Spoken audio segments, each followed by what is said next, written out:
Welcome to the Type 1 Lifting Podcast. Now enjoy the show.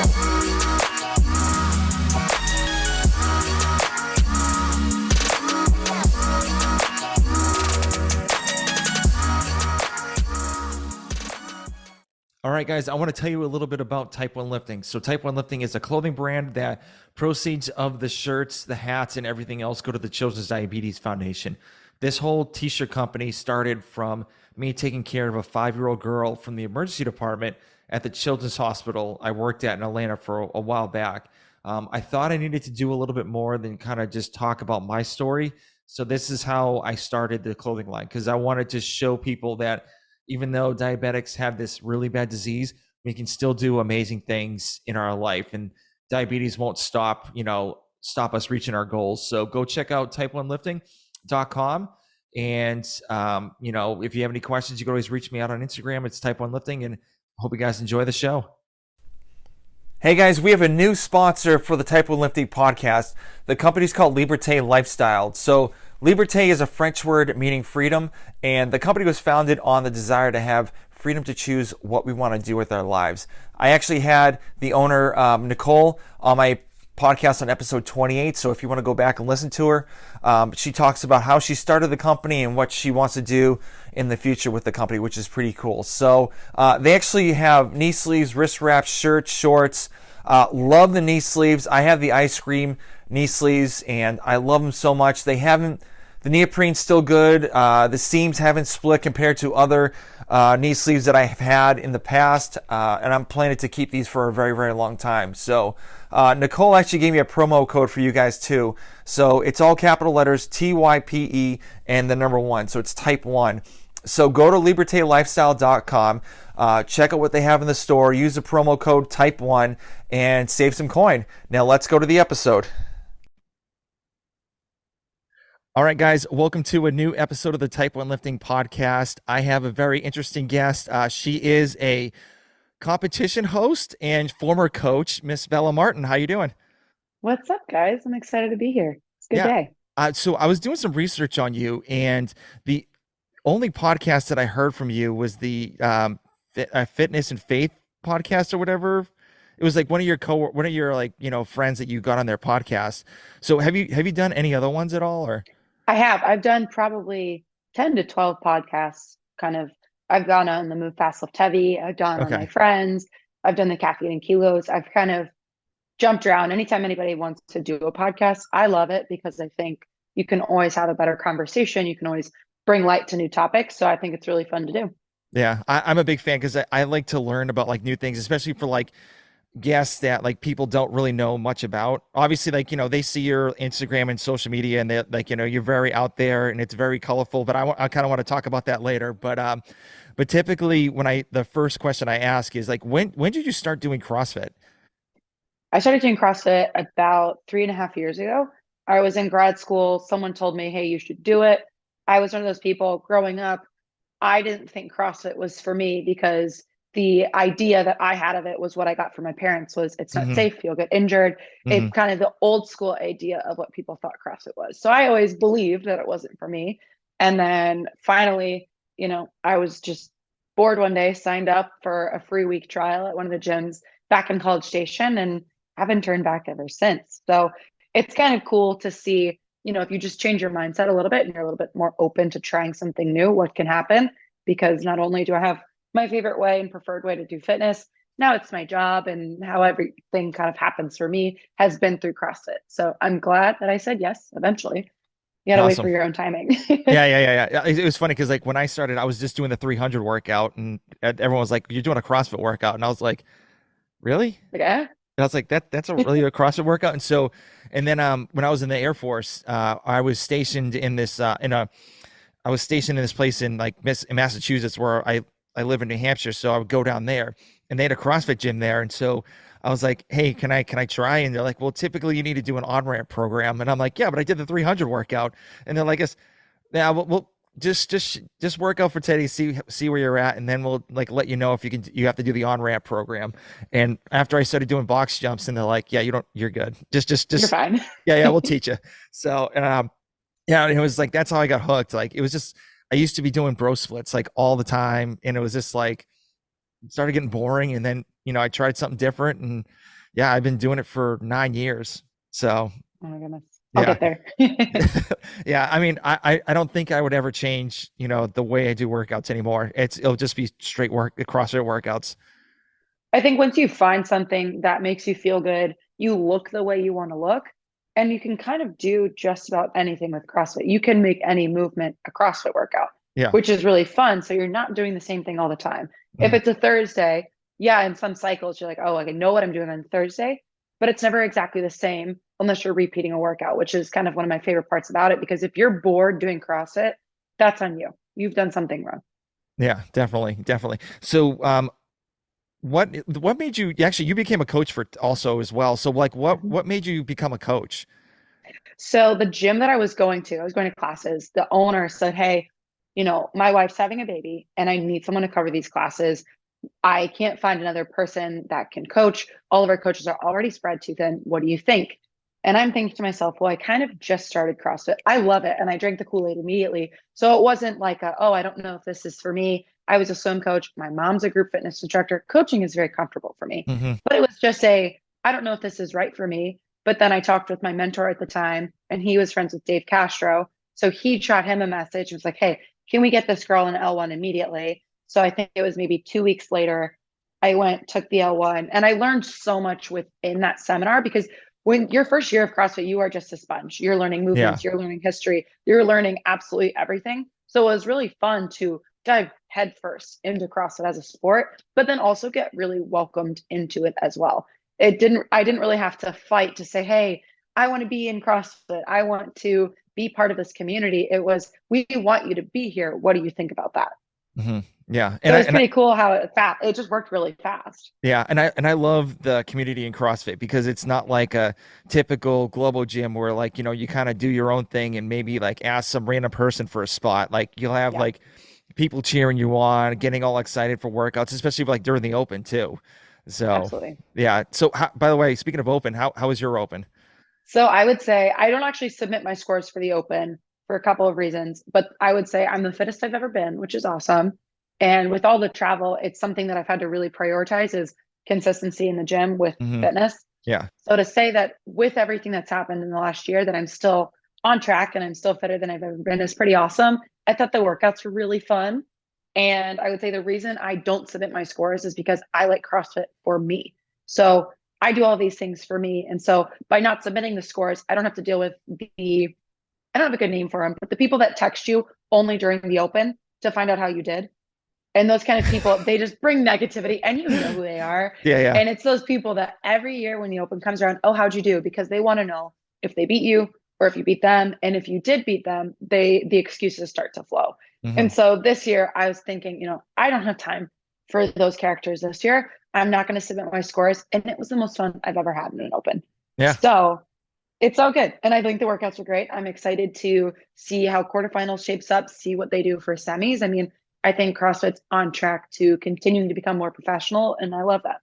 Yeah. So are you planning to do like the quarterfinal workouts too as well? Oh yeah, I'll Okay. still do them for sure. Mayhem typically puts them in our programming, and I follow Mayhem, and so if they're in there, we'll do them, and it'll be kind of fun because then you can see the scores actually on the leaderboard for the people Hmm. who are continuing to progress through it. You can say, "Oh, cool! Like I would be there," and it feels good to just know where you'd be at, and there's no consequences for that. Yeah. So did you PR your thruster at all? I did 170, and it was fun Nice. because Mayhem was actually on a thruster cycle. So we were actually trying to max out our thrusters. So I texted Jake and I was like, dude, you got me. You're ready to go. I'm so excited. Thank you. So that was fun. Yeah, and like I didn't sign up for the open either. So because I just didn't have the time, and I didn't want to like, Yeah. I actually train at a non CrossFit affiliate, but they have like all CrossFit equipment, and so I Gotcha. didn't want to like drop in a class, like pay like all this amount of money just to just to Yeah, do it. So I was just like, I'd rather use it just to promote this podcast or whatever else. So absolutely. yeah, No, I get it. first time in 9 years I haven't done it. Oh my goodness. Well, at So. least you did the workouts though, right? I did one because Okay. the first Okay. one the first one they don't have rings there, and Okay. so here's another problem. So I'm 6'6", and the pull up bars there are like I I could literally like bend my elbows like this and like I'm already Mhm. grabbing the bar. And so I'm like, this is not gonna work out. So You're like, there's no standard that I could ever pass with this no, one. No. no. But I did the shuttle run and burpee pull up workout with a thruster. And I was just like, because I knew I could actually do that workout because it was pretty easy, like and the setup was easy. So Yeah, the problem was like obviously the bar was so low, it was just like just jumping, and I was just like maybe 2 inches off the ground, and I'm already my chin's already over the bar. But I did PR my thruster at 260. that's awesome. Yeah, I That's was, awesome. and it's crazy like when you do the open, and like you do like a max lift, you never expect you're gonna PR, and then like you have like No. thousands of people that PR their lift, and it's crazy because all that endurance, well, all that It's adrenaline. it's it's so much fun. And I think that's why, that's what gets people to do the open. It's how fit am I or how strong can I be? Do I even know what my limits are? A lot Hmm. of people find that in the open, and that's always really fun to watch, especially the people that are not expecting it Hmm. to find success and actually do really well in these workouts. And then it's even kind of more fun to see on the leaderboard these normal people that are doing the open workouts that are, top 100 in the world. Yep. And it was like, I know that guy. Like, I know he's not top 100 fittest people in the world, but it's cool to be able to see, that little bit of claim to fame is, oh yeah, for that one workout, I was pretty good for a second there. Yeah, definitely, definitely. So, you said earlier that you do Mayhem. So, what made you get involved with Mayhem and do their programming compared to like other ones? So for me, I was following comp train for a little bit, but the amount of aerobic work that we were doing, I could not eat enough food in the day Hmm. to keep up with that. And naturally, my family is very lean and small, and I have to put in a lot of time and effort to actually eat enough food to keep muscle on. So for me, that was too much. And so coming off of that, the friends at my gym, they were doing mayhem. And so I figured, might as well just kind of test it out, see what it's like. And I loved it because the workouts were so much fun. And Bergner Strength is a really fun strength program to be following, and you Hmm. see the results. So I think when it comes to picking and jumping on a program, if you know it works, you just have to trust the process. And that's a lot easier than saying, well, there's this new program. I don't really know if it's going to work or not. Hopefully it does. Following Mayhem, you know it's going to work. So if you're doing the right things, unless there is some sort of outstanding circumstance, you're going to get fitter. And I Yeah. can say now that I've been following them for a while, I am definitely fitter than I was. So it was pretty easy for me too. And then also all the people at Mayhem, I've met a lot of them through working events, and they're some of my favorite people ever. So supporting that is just, it's so easy. Yeah, yeah, very cool. I actually did do I did the Bergner Strength and CrossFit program for a year, and then Yeah. they shut it off because I guess he went over to Mayhem, and so and then after that I tried Comp Train for a year, and I was like, this is okay.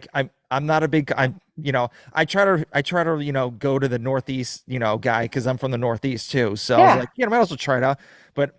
I've been doing Misfit for the whole time, and I, Okay. I love those guys, and they're so nice and they're so helpful, and their program is just insane. It's crazy. Good. So they Good. have this thing they have this thing That's called good. bitch work it's like long endurance like workouts, and it's so good. So I love that. definitely get the aerobic capacity up. I love that. I mean, that's the thing. There's so many programs, especially now. I feel like there's a new program or training camp that pops up every year Hmm. that there's something for everybody. If Yeah, you don't like machines, you don't have to go do a program that's mostly machines. If you don't like kind of the typical CrossFit, you probably won't go on jump ship. There's so many different ways to do it, which yeah. is why there's so many people that do CrossFit, is because it is for everyone. Hmm. Now, have you been to the Mayhem like CrossFit gym or the Not Mayhem yet. Empire? Not yet.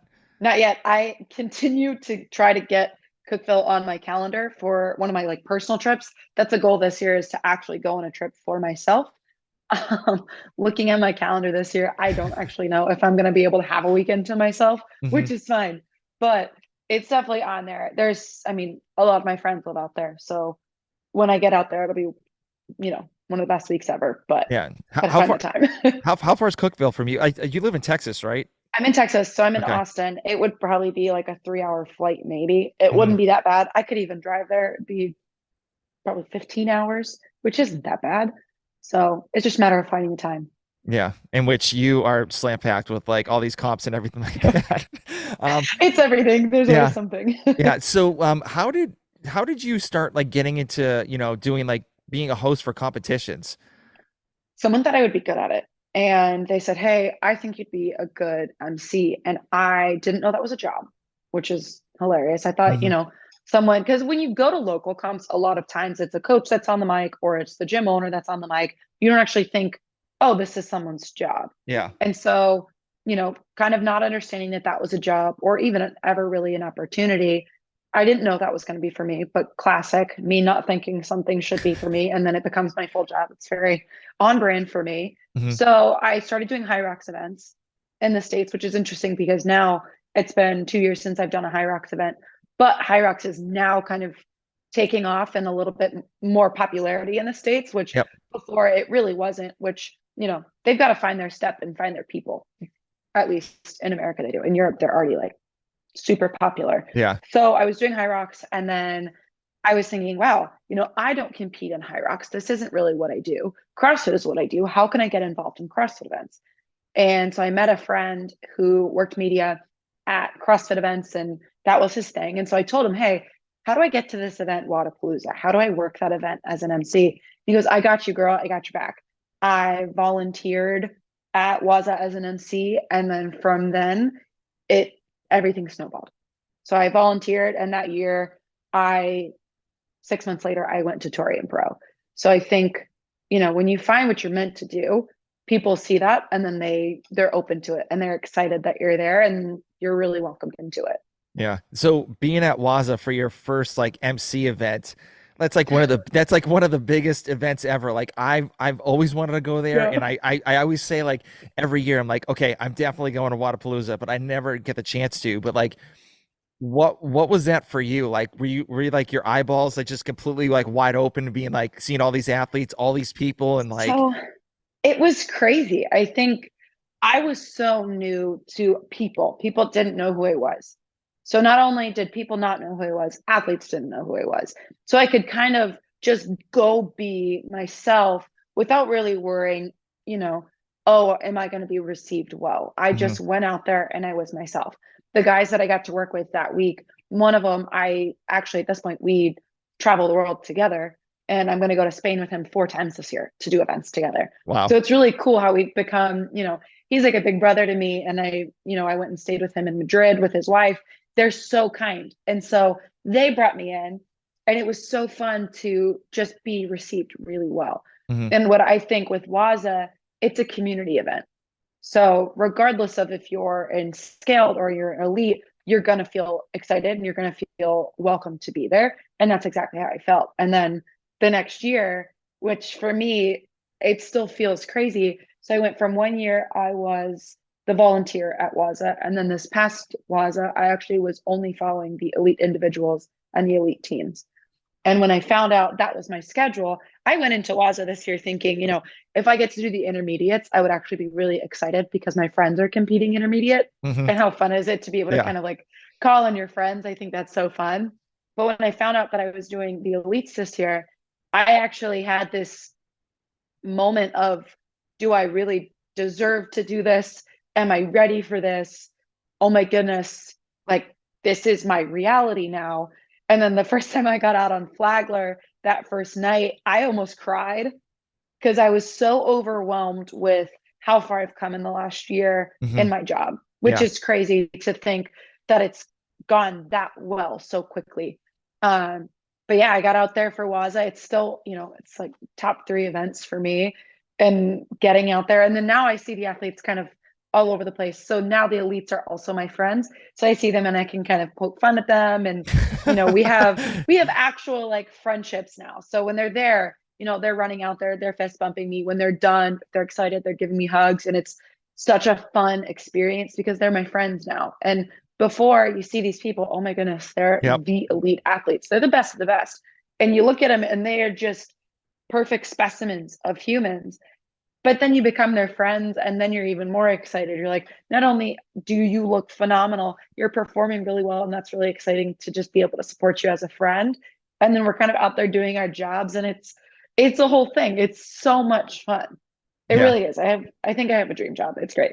I think you do too. So do you have like I always like asking people too. So is there a moment in like while you were emceeing that you said something and it was like totally off, or like you kind of like put your like do a face palm after it? Yeah.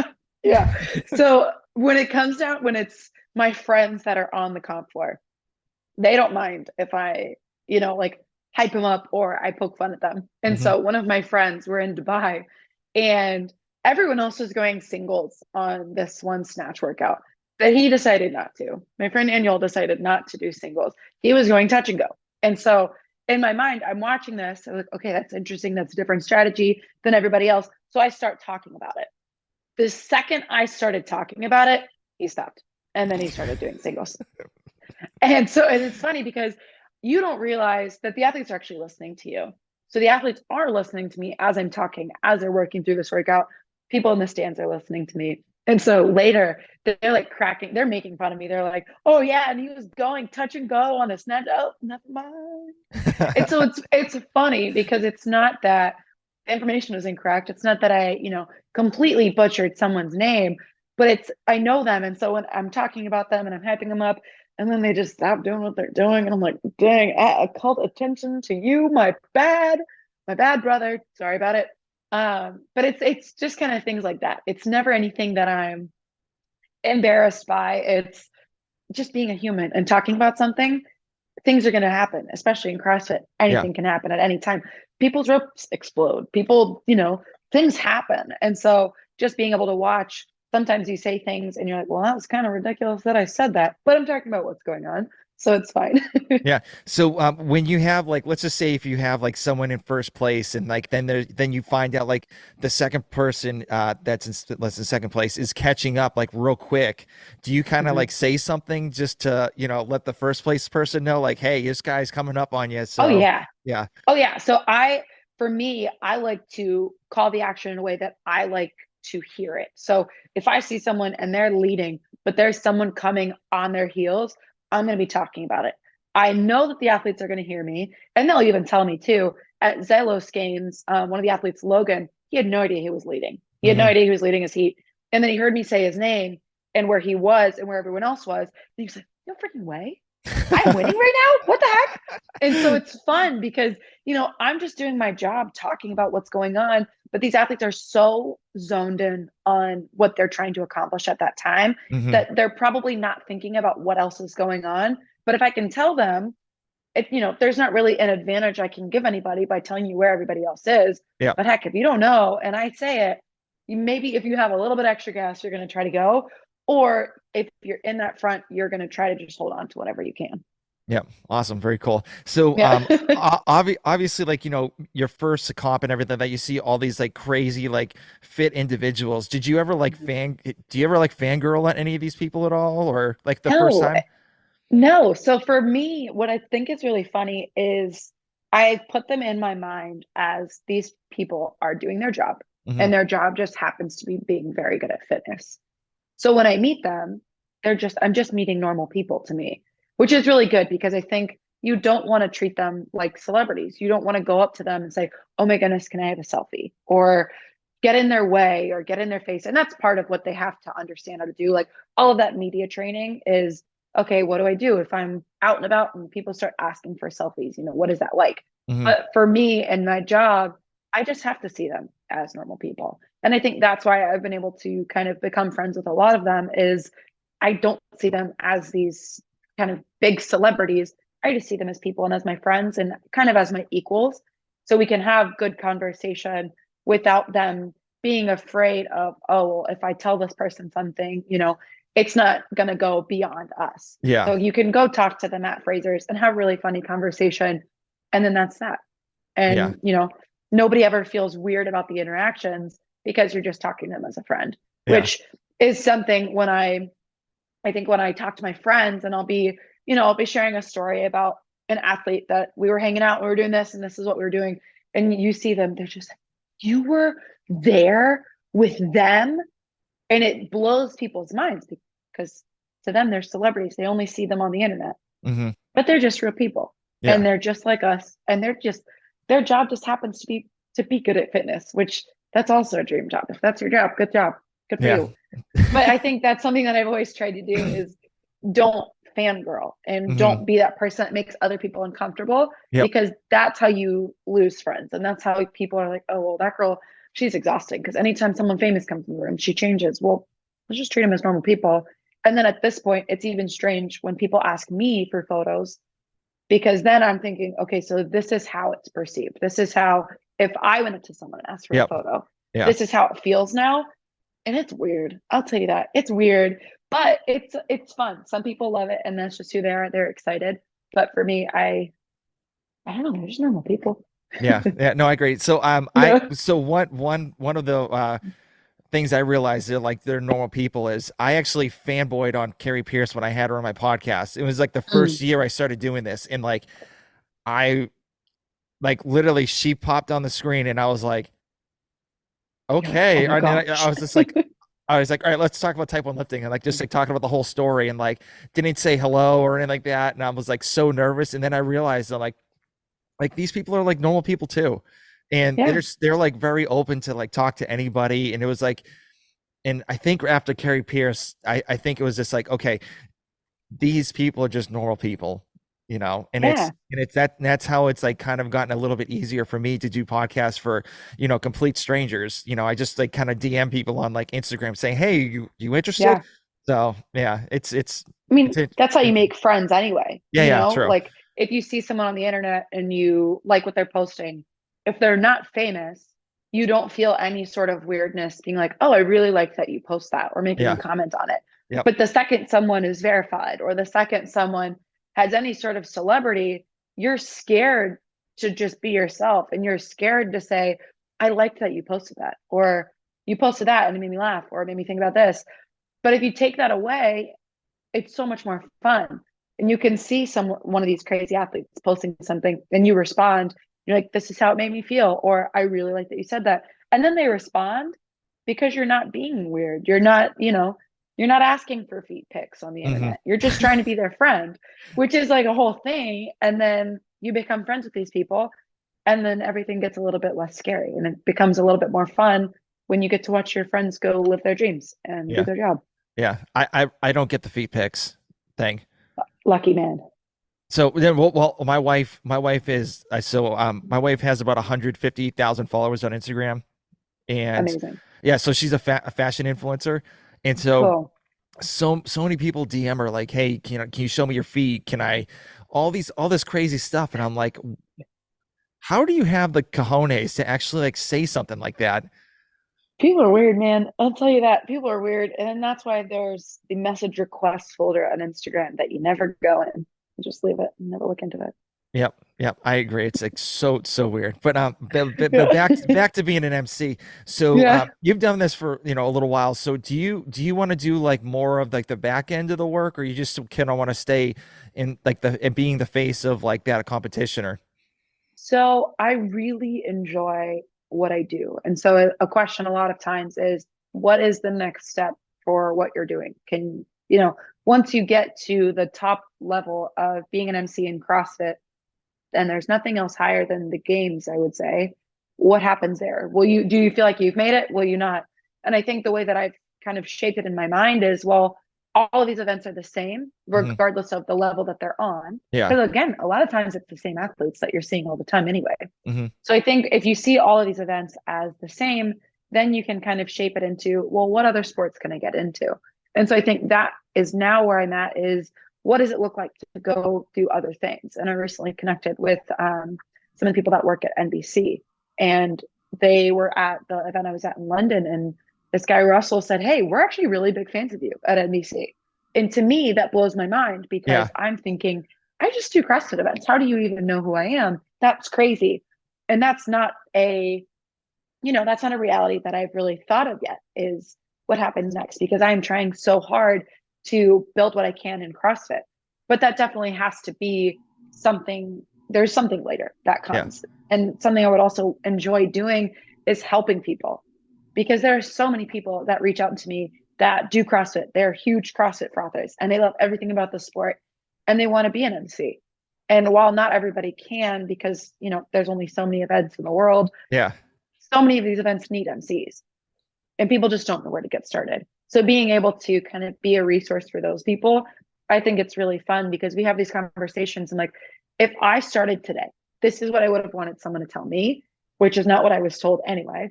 So now I have this knowledge and I can say, I don't know if I'd be any different now if someone had told me this, but this is what I wish I knew. Okay. So kind of Okay. that like that mentor education role, but also there is no reason in my mind that I couldn't go explore other sports and like other media opportunities that way. Yeah, like the 2023 lumberjack, championships or something like that, or Sure. yeah, why Why not? not? Arm wrestling, strongman. I don't care what it is. I'll do jousting. I think it'd be just as fun. Yeah, slap I think fights. I think there are so many really fun, sport communities that need someone that's just going to go give it their all and talk about it on the mic Mhm. and not judge them for doing fitness or doing sport or whatever it is. Because I think when people see CrossFit, sometimes they're like, oh my gosh, people are doing that, or people are still doing that. But it's a sport, it's a community, it's an Yep. industry. It's the same thing. Yeah. So, speaking about mentors, so did you, when you first started, were you like watching other people or like watching videos or like talking to other people, like saying like, hey, like, what do I need to do better or whatnot?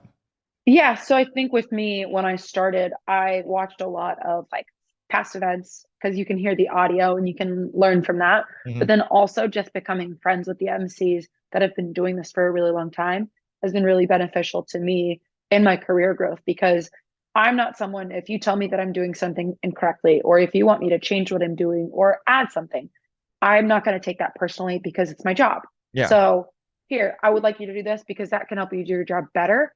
I love that. And I live for that feedback, especially from people that have been doing it for a long time, because they're not going to tell me something that would hurt me because they care about me. And it's really honest and it's really healthy too. And I think a lot of times people, when they get feedback, if it's not entirely positive, they take it personally and then they Yep. get really nervous about it. But when it comes to being an MC, it's not about me. I'm supposed to be creating an environment where thousands of people are enjoying it. And if I can do that better, why would I not want that feedback? So Hmm. a lot of it really is just learning and growing from other MCs.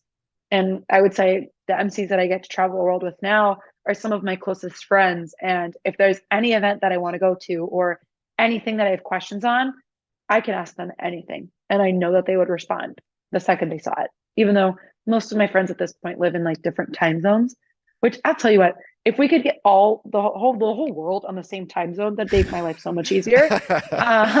Just gonna say it would make my life Yeah. so much easier.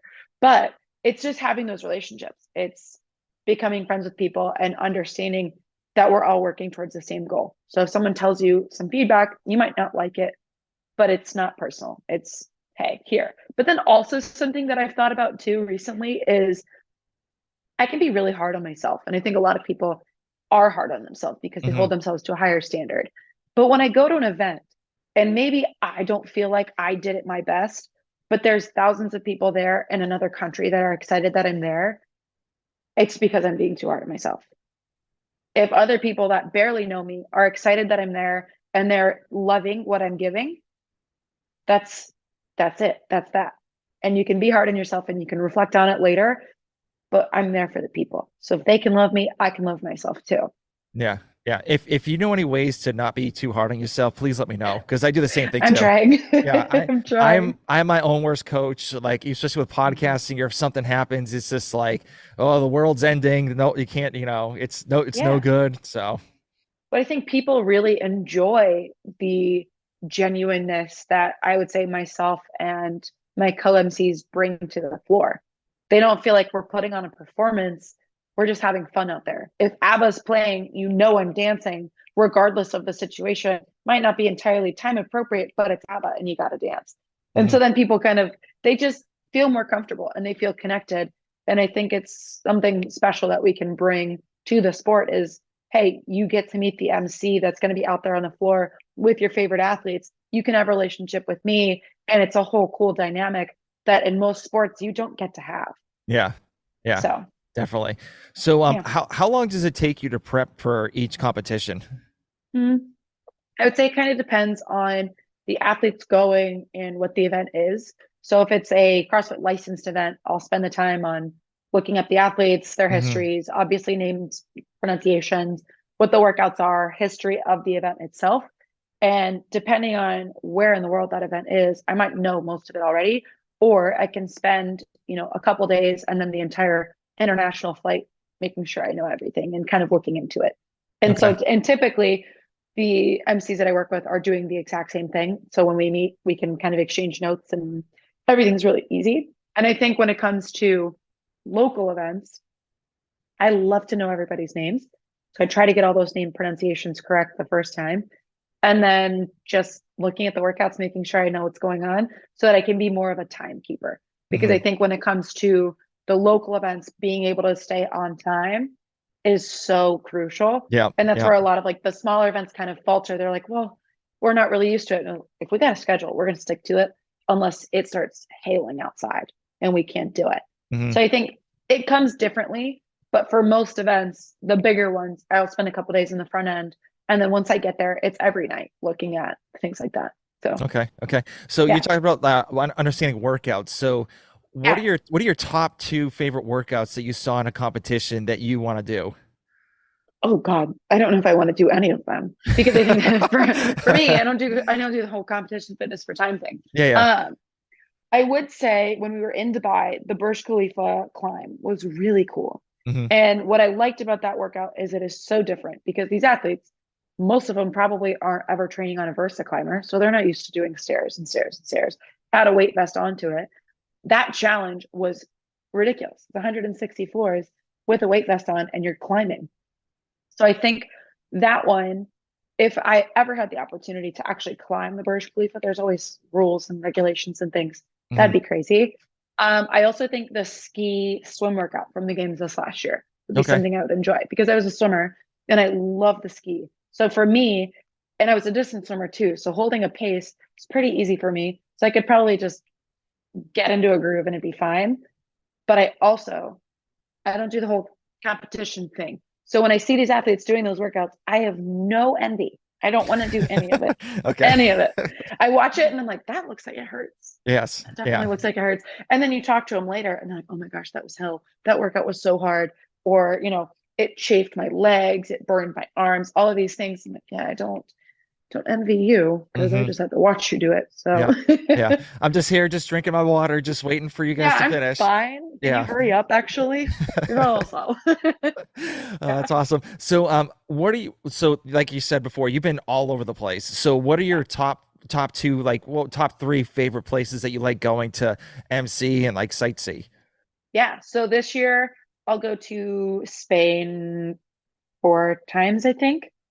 And so I love Spain, and a lot Hmm. of my friends live in Spain. And so being able to, at this point, go there, I'll have friends that I get to go see again and that are excited that I'm there. And then you get to know kind of their sport culture because CrossFit culture in America is one thing, CrossFit culture in Europe and in Spain is a very different thing. So Hmm. being able to go over there, I'm so crazy excited. I think I'm spending a month over there actually in the fall. Wow. So it'll be really fun to just go completely immerse myself in Spanish CrossFit culture and then also Australia as well.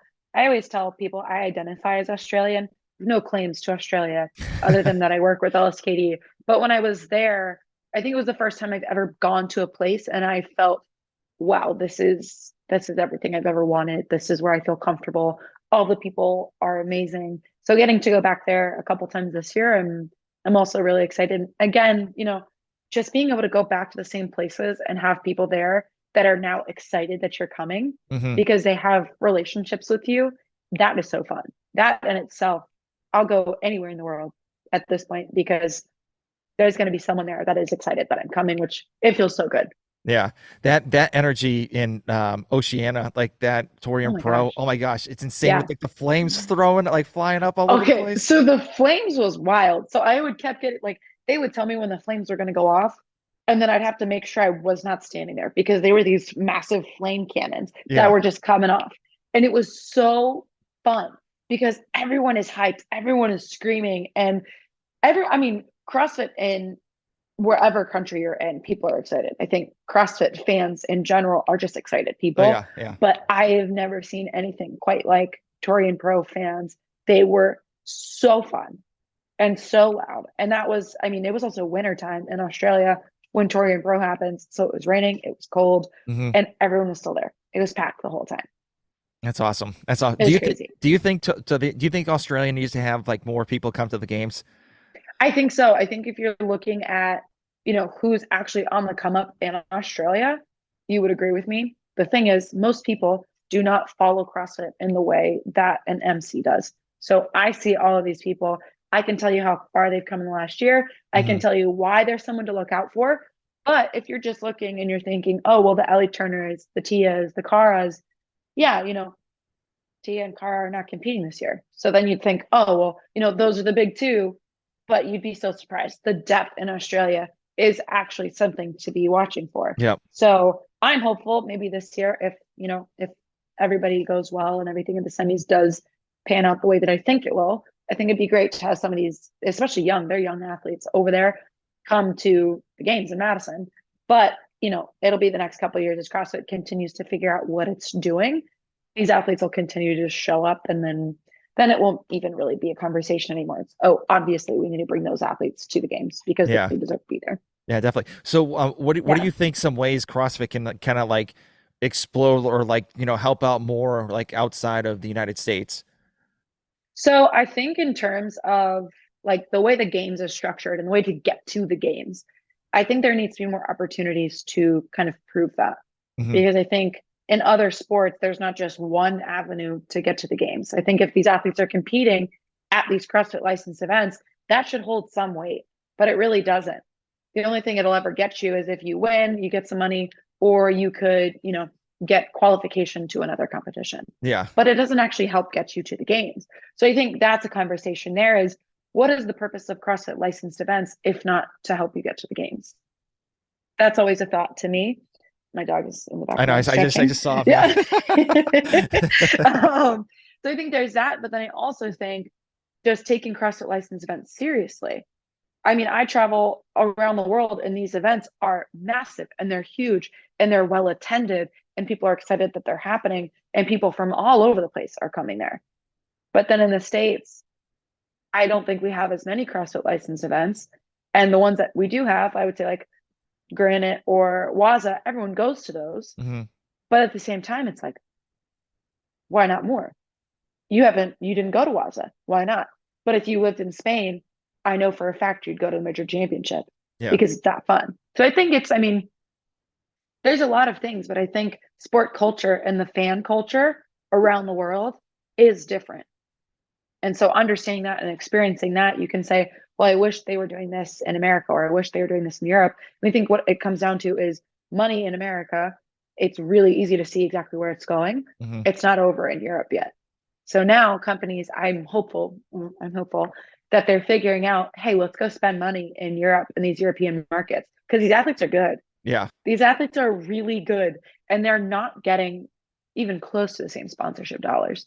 And I've had this conversation so many times on why aren't people giving these athletes money? Why aren't they getting the attention from brands? Just because brands don't think about it. They are oversaturated in the States and then Yeah. everyone is left fighting for the one spot with these other brands. So I'm hopeful as that sport, as our sport grows, more of these European athletes are going to be getting recognition and they're going to be getting those sponsorship dollars. So it can kind of even the playing field in terms of, seriousness. And I think that's where it comes from. Hmm. In the States, if you know that Brooke Wells is going to go compete at a competition, you'll probably want to go watch. But in Europe, there's 30 athletes that people are going to go come watch, which is, Yeah. it's just different. But I think it's on the right track. I'm hopeful.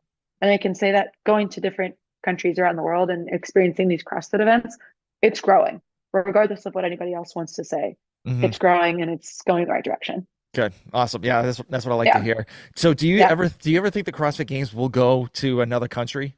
I would love it. Oh my goodness. I would absolutely freaking love it if it went somewhere else. I think when you go to these other countries and you experience their events and then you kind of reflect on Madison, I think Madison is fun. And I think middle USA, it's fine. Hmm. But going somewhere else, Yeah. I think could be financially a better choice. And I understand coming to the US, it's so many more people are already in the States, Yep. but I think the event could be better if it was somewhere else. why not have countries bid on where you can have the CrossFit Games? A Just CrossFit Games in Europe, I tell you what, it would take the cake. It'd be so cool. yeah, I think there's just like the limits to Olympics. it. Yeah, just like the Yeah, I Olympics. Just bid for it. absolutely Yeah, bid for it. And I yeah. think, and it when it comes to attendance, people that want to go to games are going to go to games. Hmm. And I will tell you what, I'm traveling everywhere, and it costs me just as much to get to Madison as it gets to go to Europe. It's the same. It's in the middle of nowhere. Yeah. It's the same. Why would I not want to go to France to go watch the games or go work the games if it's going to cost me the same to get to Madison, Wisconsin? Yep. True. True. Definitely. I So think it'd be fun. yeah, I would love to see it in a different country. I definitely, Yeah, yeah, it'd be awesome. I mean, why not? I don't know if I can go because I don't know if my wife and my kids would allow it. So, but good to see it from a through the TV. It'd be cool. I'll tell you Yeah, what, it'd be cool. yeah. So speaking about like sponsorships earlier, and I actually know before Mhm. that, you said your schedule is pretty crazy. So like, what does a typical schedule look like for you? Like, do you schedule like a couple months out, or like like, or 6 months out? Like, how does that work? So I'm actually booked out through December at this point. Oh, gee. Um, so, and I have a couple events already for 2024 that are tentatively on my calendar. So I just pulled it up so I have like a little bit of a view. So for me, I'll go to Australia and Europe kind of like in the early part of the summer. Hmm. And then I'll come back. I'll go back over to Europe for turf games. And then I have a couple events in America. And then I'll actually, all of September almost, I'll be in Spain. And then I'll come back to America for an event. And then I'll go to Australia. And then I'll go back to Spain. And then I'll go to Vegas. And then I'll come back to America for a little bit. And then I'll likely go to Dubai. And then back to London. Um, so it's gross. I actually was at brunch the other day with a friend and I was explaining my calendar. She looks at me and she's like, I hate everything that you just said. Because it's so it's so chaotic, Yeah. but it's organized to me. So, I know the weekends that I have events, I know what days I'm gonna have to travel and booking things like that. So realistically, it's you get to an event, you go home on that Monday, and then you fly out on that Wednesday, and then you come back, and it's the schedule like that, which I mean, the fact that we have that many CrossFit events in the world that are big events, that's cool. So I'm Yeah. fine. I'll keep doing it. I think it's crazy. It's so fun. Yeah. I mean that's crazy. That like just bouncing Yeah, all over the place. I mean, everywhere. I can't imagine what your passport looks like. Just like stamps like Oh, everywhere. they don't do stamps anymore. And I'll tell you What? what, I'm so frustrated. So most of the world does not do stamps anymore. So they have these like e-gates that you just walk up to, you scan your passport, looks at you, because it's all biometric data. Yeah, So yeah. it just looks at you, make sure it's you, and then you're done. The That's only so time you weird. ever get yeah, I know. The only time you get a stamp now is if for whatever reason, your passport gets flagged. So sometimes they'll just flag your passport. So you have to go talk to someone saying, hey, this is why I'm in your country. Or if you want to wait in line and not go through the e-gates, which there's never a line at the e-gates. So you might as well, so you don't have to wait in line for customs, but you don't get stamps anymore. It is so sad. I got one in Jamaica, and that was like a couple weeks ago. I don't get stamps anymore. Wow, that's something I new know today I my learned. passport's seen a lot of those e-gates. I'll tell you what, you can see where you can see that, yes, but there's not as many stamps, which it's okay. I think a lot of times I keep because for traveling international, a lot of times they'll ask you to have a printed boarding pass. Hmm. So I have a lot of those boarding passes. This whole little thing in the back here is all either wristbands or media tags, things from events. So I get to kind of keep those there to remind me. I have my gold medal up there. Remind me of events. So Very cool, very cool. So, yeah. obviously we talked earlier, like you have tons of sponsors and stuff like that. Yes. So, I know I looked at your like link tree and I think there was like 20 of them. I think I'm not quite sure, but I don't know funny, but they're all no, I good. know, yeah. So how like when you get a sponsor, like, what are you looking for to with the team or the sponsor to kind of make it beneficial for both of you guys? So for me, it has to be something that I already believe in. Hmm. So it has to make sense to me. And that's something in graduate school, I focused on personal branding. That was all of my research. So that's that big idea of it has to be authentic for people to buy into it. So anything that I'm putting out there, it has to be real. So with LSKD, our sponsorship worked out because when I went over there for Torian, I met them. I went to their HQ. I met all their people and we loved each other. And this was before they made their push for the US. Hmm. And so they brought me in and were like, how can we work together? And at first it was, hey, we just talked to this person. What do you know about them? We just talked to this athlete. What can you tell us about them, about their brand? And since I meet everybody, we can have these really healthy conversations where I can say, this person's a great athlete. I would say their personal brand doesn't necessarily align with yours, or it does. Things like that, where they have no idea. Because if they're going based on an Instagram, they have no idea what that person's like in real life. Hmm. And so it was a lot more of a business thing. And then I started, growing a little bit more in my brand. And then it worked out that that sponsorship we have now, it's like exclusive. All the clothing I wear has to be from them, but I was going to wear them anyway. And they were my preferred brand anyway, Hmm. because of the relationship we established together. So that's one of those things. And especially if you're going to have an exclusive apparel relationship, that's big. That's huge. I mean, there are so many CrossFit brands that make clothing, but I have to wear LSKD, which I don't mind. It's my favorite. Yeah. And so that made sense. And then I would say with Mayhem, I'm one of their community ambassadors. And that was the program that I was following anyway. And those are the people, the media team and some of the athletes are some of my favorite people that I think I've ever met in my entire life. There's some Hmm. of just the best people. So that made a lot of sense. For shoes, once I started wearing Innovates, that's the only shoe I want to wear. And it made sense that that's the shoe that I get to work with now. Um, I think I just started working with Trifecta, which actually has already changed my life, because when it comes to traveling, Yeah. I really like, I don't have a ton of time to be making big meals and I live by myself. So having someone that's going to take out that headache for me, that the food's already ready. All I do is pop it in the air fryer or put it on the stove, the microwave. That changed my life. And then also they can ship it to hotels. So if Oh, I'm I didn't know that. somewhere, That's awesome. yeah. So, and that's what I talked to them about. I was like, hey, if I'm gone, what's the point of all this food at my house? And like, well, we can send it to your hotel. If you're going to be gone, why wouldn't we send it there? And to me, that was a company meeting me where I'm at. That's Yeah. Yeah. someone that's making it make sense for me. And so all of the brands that I work with, and actually just recently terminated my partnership with Beam because I don't really take Beam anymore. I think I'm tired enough at the end of the day that I do not need help falling asleep. Yeah. Yeah. And that's okay. And so when I told them, I was like, hey, this partnership doesn't serve me anymore. And they were totally understanding. They said, we don't want you to feel like you have to talk about anything that's not a part of your daily life, because Hmm. that doesn't help anybody. They said, whenever you do feel like this comes back, please let us know. You're always more than welcome to come back, That's which awesome. is great to Yeah. be able to see, to have these relationships with brands where it's, hey, this serves me, this serves you. We'll continue to work together and it'll be great.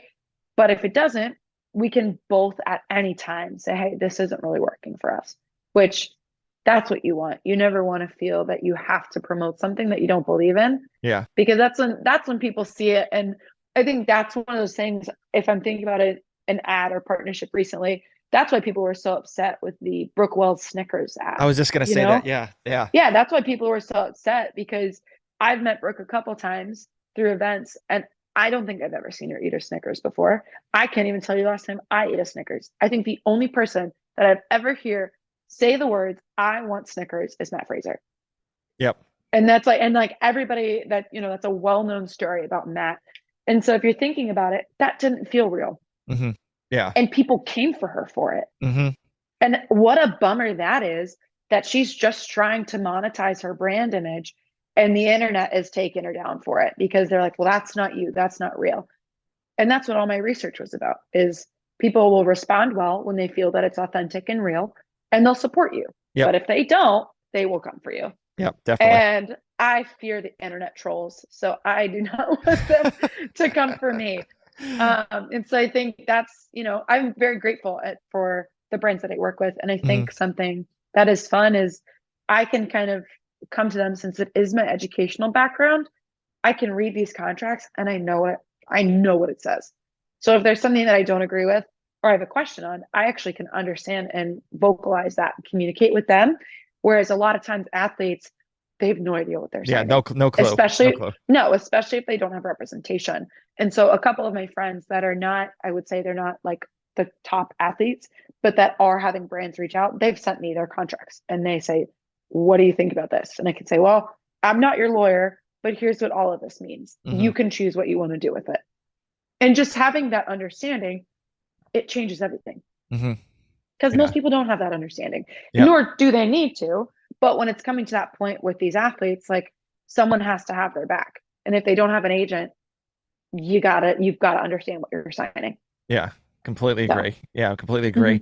mhm. So your social media is your Instagram is like very well thought out. It looks like Thank you. very professional Thank pictures. you.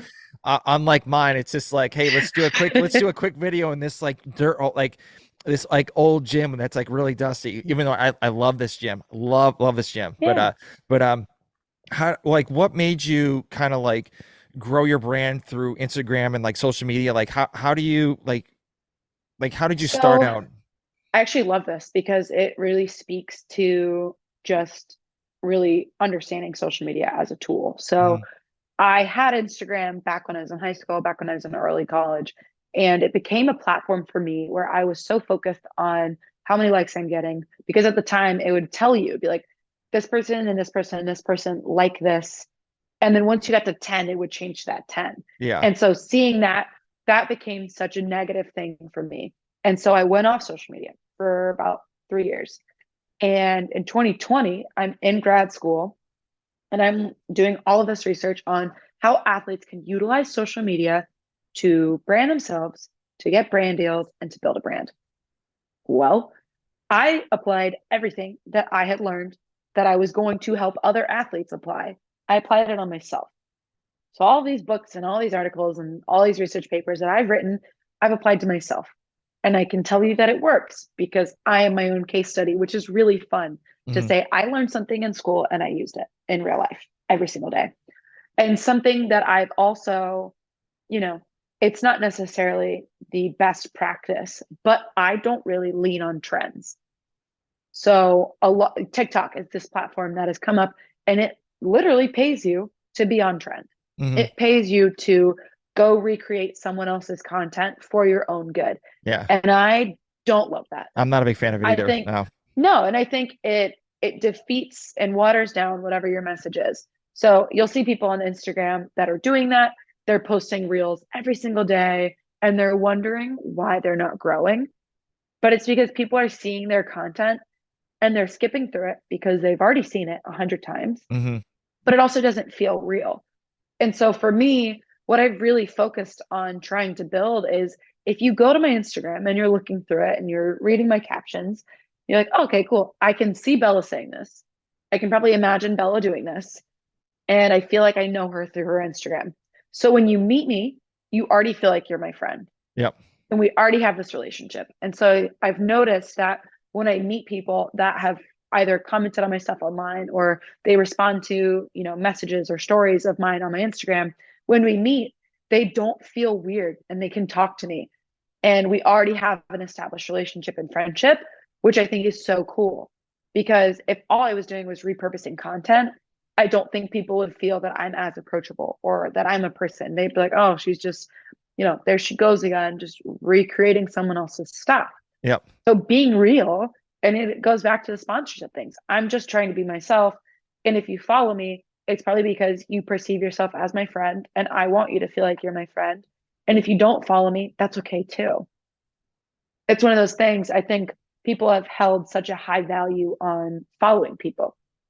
If this person follows this person, this is what it means, XYZ, but not necessarily. Yeah. Sometimes you don't follow people, or sometimes you do. And it means I just follow them. It doesn't mean much.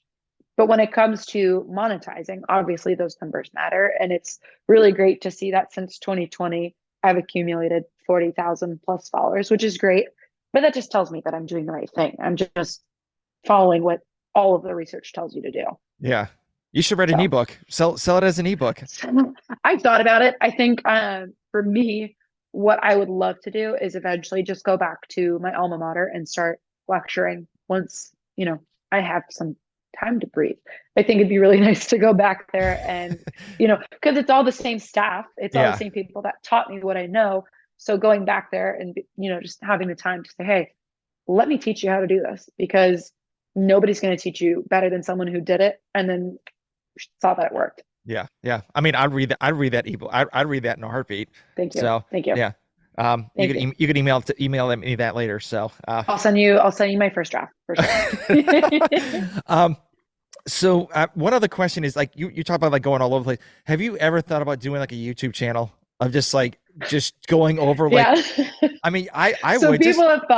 people have actually, they always say that. And for me, I don't think I would have a YouTube channel until I felt like I really had something to say. And I think every podcast I've ever been on, we've always gone overtime because I always have something to say. Mhm. I'm long-winded, but it's my job to talk. So it makes sense. Yeah. And so I think, if I ever had an opportunity where a videographer said, hey, let's go do this together, I would want to do it right. So I don't think my skill set is taking videos. I don't think Hmm. my skill set is actually creating the content, which which is why I'm so grateful that I have the job that I have because I am surrounded by content creators. Yep. So, which Absolutely. is why I would say like my feed looks good and better than a normal person because I have professional photographers taking my photos, Hmm. spending hours editing them, making sure they look right. And they don't send me the raws because what am I supposed to do with that? I don't know. Yeah. I don't know how to edit things. I don't really know. Yeah. And so I think if I were to do it, I would have to do it right. I Hmm. would have to have the same videographer following me around the world. All of the content would have to be uniform. It would have to be this whole thing. So maybe that's a future of okay, now I have the time. Now I have someone who's actually going to travel with me all over the place. But something for me that I've actually really enjoyed is that it's the opposite. I'm always with different creators. So you can kind of tell where in the world I am based on the creators that I'm with. Hmm. Because when I'm in the States, I'm with some of the same creators. Then when I'm in Europe, I'm with some of the same. And then Yeah. Dubai, it's like, who can get out to Dubai? We'll find out. So it's really fun to be able to even just kind of put all of that together into this kind of quilt of content where it's all these other creators just building, but I'm the kind of the vessel that we're all working towards with together. Yeah. So it's really fun. It's a long-winded way of saying maybe if I had someone following me around the world. So Hint, hint to anybody who's interested. yeah, if So. anybody wants to follow me, let me know. All right, cool. So we're getting close to the end. So I have some rapid fire Yeah. questions. They're not rapid Okay. fire. You can take as long as you want on them. So, Okay. um, I'm ready. so do you have any goals for like the rest of the year? It could be like personal, fitness, like whatever. Okay. So fitness goals, I would like to clean 215. I'm about like 205, 210 right now. So I think that's great. I would say I want to take one personal trip for myself. That is my personal goal, is to just take one personal trip for myself. Hmm. And I would say probably to just get better street clothes as like a human goal. Because people roast me all the time. They're like, Bella, you are literally in fitness apparel all the time, which I Same. am. I get it. But if someone, if I think this is me putting into the universe that I need to hire a personal shopper to buy me real people clothes. So Yeah. three I, things. I'll link you to my wife's like Amazon fashion page. There we go. You That's what would I need. you would love like like our closet is. I only have like one rack because Oh my gosh. it's like an L-shaped like walk-in closet and it's like all her stuff and she's very I love it. fashionable and like she's like, how long have you had this T-shirt for? And I'm like, a very long time. I don't care. I I work know. out in it. And she's like, yes, you need to get something new. And like, she'll like get me like new clothes and stuff like that. And then like, I it's would love like her. I'll wear like a shirt. And she's like, that's more of like a summertime shirt. And I'm like, yes. I'm like, I don't care. I just want to wear it. You're And she's like, like, does it fit? yeah, Yeah, yeah, it I fits. wear it. And I like it. It's comfortable. And she's like, no, you gotta wear something different. And I'm like, Oh okay. my gosh. So Can I yeah, borrow her? I feel like that I just need to borrow her for a little bit. You can have her back, but yeah. I need her for a little Okay. All right. bit. I'll ask her. So, Thanks. so next question. So what are some things that that you like doing that like nobody outside of like, the CrossFit space has any idea that you like doing? Um, hmm, Interesting. That's a good one. Um, let's see. I really enjoy doing group exercise classes, which has become, it's really funny because I think when you think of group exercise classes, you think of the girlies that are in the two Hmm. piece sets and things like that. I eat that up. It is so much fun. So that has been something that I'm starting to add into my weeks when I'm around because I actually do truly enjoy it. And it's fun for me because it's also such a different community and atmosphere that I'm used to Yeah. that I kind of get to I just get to be me and Hmm. nobody knows who I am.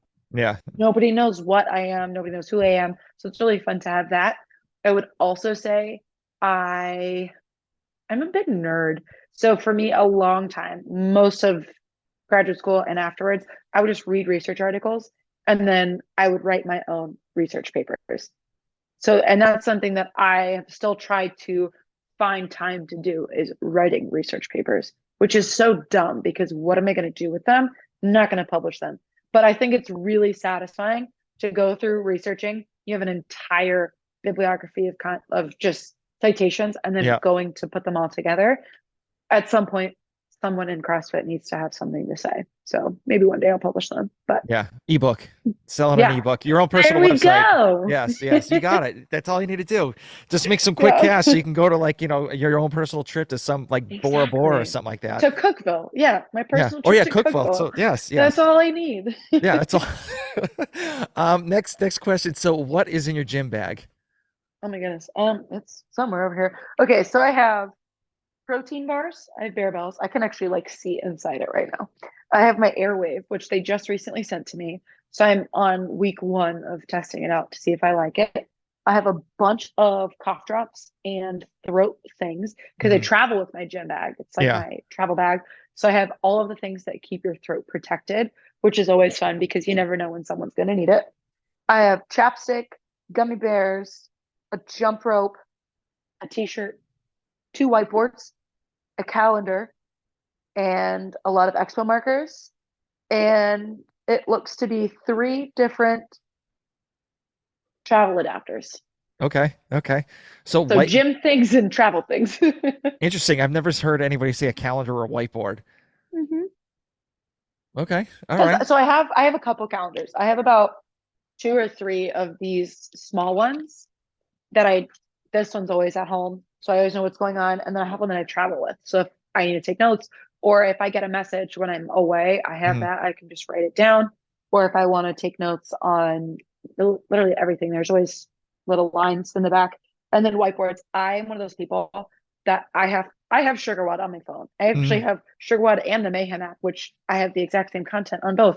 And I'm the person that writes down everything that's on the program, and then I like write little notes.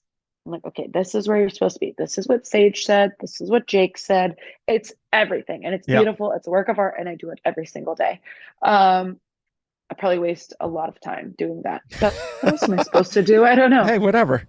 Yeah, whatever. I don't know. I even wrote like the open workouts down as if I was going to have time to look at my whiteboard Hmm. during any of these workouts. But I still do it. It's just a habit. When I walk into the gym, start stretching your hips and write everything in the world down on the whiteboard. Okay, awesome, awesome. So this one is going to be a little deep. So Okay, let's go. so Okay. get ready. So Okay. let's just say it's your last day on Earth and all your friends are around you. How do you want Okay. people to know you as? I want to know me as Bella. So I think with the brand that I've created, I'm Miss Bella Martin. So everywhere in the world, when I go somewhere, it's Miss Bella Martin. Even people will come up to me and say, "Oh, Miss Bell Martin, you're here." And Hmm. it's funny. And even Brent Fikowski called me that once. And I was like, who's this? Just call me Bella, please. And so it's like, dude, come on. But I think the brand that I have online, as much it is me, you don't get to see me on just the regular day. Hmm. And as much as of myself as I can share in the world, there are still parts of me that are meant to just be for my friends and family. And then eventually someday my videographer or someone who travels the world with me, I want to just be known as me. And that person loves people. I love giving presents. Anybody who knows me, I will show up to any function with a present. It could Hmm. be brunch and I'm showing up with a present. I love people and I want people to feel loved with my presence. And even when I'm not around, I want you to know that I still care for you and I still love you, even if you don't see me for a month and a half because I'm halfway across the world. So I definitely want people to know me and remember me as Bella, not Miss Bella Martin. Okay. All right, that's good. I like that. I like that. Yeah. Last question. So, Okay. where can people reach out to you if they have any questions about like being an MC or, being a dog mom or anything like that? Yeah. Actually, just Miss Bella Martin. Pretty much anywhere you look, I am there as that. So LinkedIn, Facebook, Instagram, Twitter, my email, it's all Miss Bella Martin.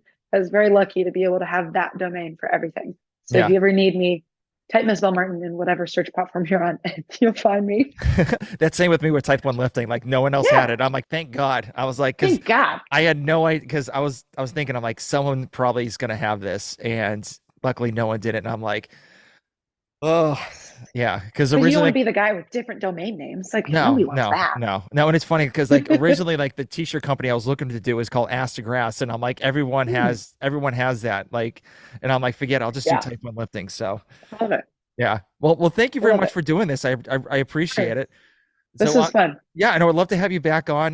Maybe a couple like halfway to the end of the year or something like that. Kind of see where Sure. you're at and stuff like that, and if you got a tan or something like that from going to Australia or whatnot. Catch me at the end of September. I probably will only speak Spanish. Yes, yeah. Well, thank you very much, and we'll talk later. Yeah, thank you. All right, awesome. Thank you very much.